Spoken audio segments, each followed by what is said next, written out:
LibriVox.org. Recording by Liliana Val. Anna Karenina by Leo Tolstoy. Translated by Constance Garnett. Book 7, Chapter 27. Chapter 27. The 6th day was fixed for the election of the marshal of the province. The rooms, large and small, were full of noblemen in all sorts of uniforms. Many had come only for that day, men who had not seen each other for years, some from the Crimea, some from Petersburg, some from abroad, met in the rooms of the Hall of Nobility. There was much discussion around the governor's table under the portrait of the Tsar. The nobles, both in the larger and the smaller rooms, grouped themselves in camps, and from their hostile and suspicious glances, from the silence that fell upon them when outsiders approached the group, and from the way that some, whispering together, retreated to the farther corridor, it was evident that each side had secrets from the other. In appearance the noblemen were sharply divided into two classes, the old and the new. The old were for the most part either in old uniforms of the nobility, buttoned up closely with spurs and hats, or in their own special naval, cavalry, infantry, or official uniforms. The uniforms of the older men were embroidered in the old-fashioned way, with epaulettes on their shoulders. They were unmistakably tight and short in the waist, as though their wearers had grown out of them. The younger men wore the uniform of the nobility with long waists and broad shoulders, unbuttoned over white waistcoats, or uniforms with black collars and with the embroidered badges of justices of the peace. To the younger men belonged the court uniforms that here and there brightened up the crowd.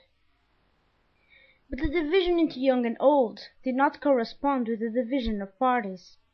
Some of the young men, as Levin observed, belonged to the old party, and some of the very oldest noblemen, on the contrary, were whispering with Sviazhsky, and were evidently ardent partisans of the new party.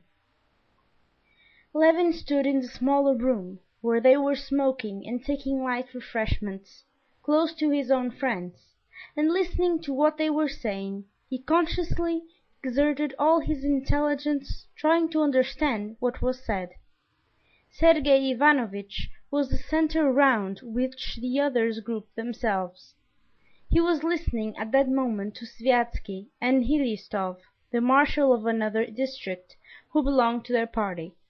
Heliostov would not agree to go with his district to ask Snetkov to stand, while Sviazhsky was persuading him to do so, and Sergei Ivanovitch was approving of the plan.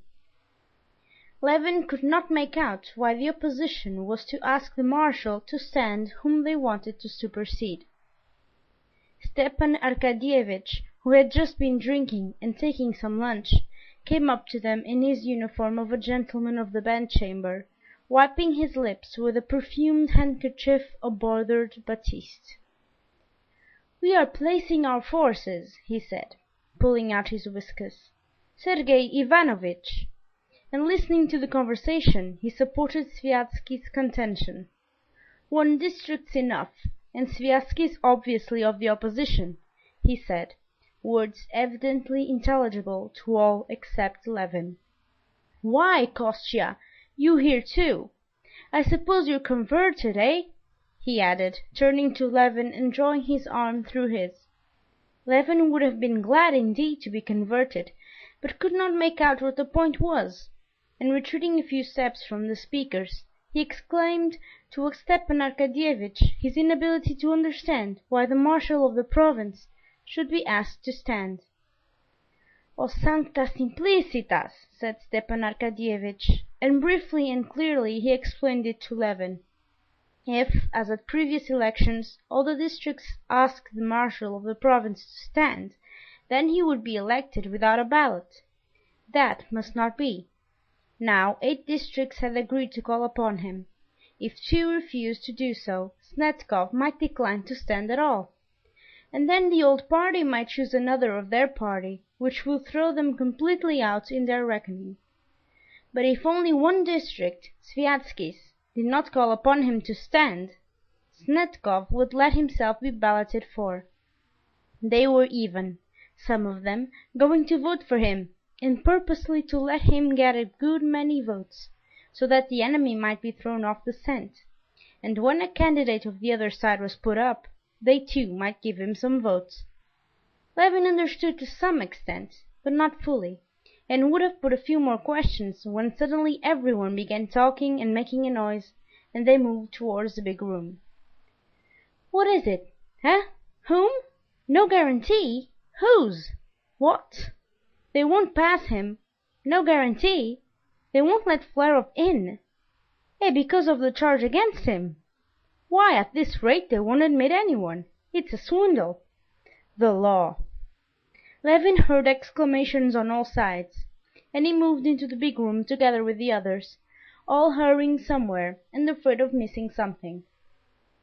Squeezed by the crowding noblemen, he drew near the high table where the marshal of the province, Sviatsky, and the other leaders were hotly disputing about something. End of chapter 27. Recording by Liliana Val in Portugal.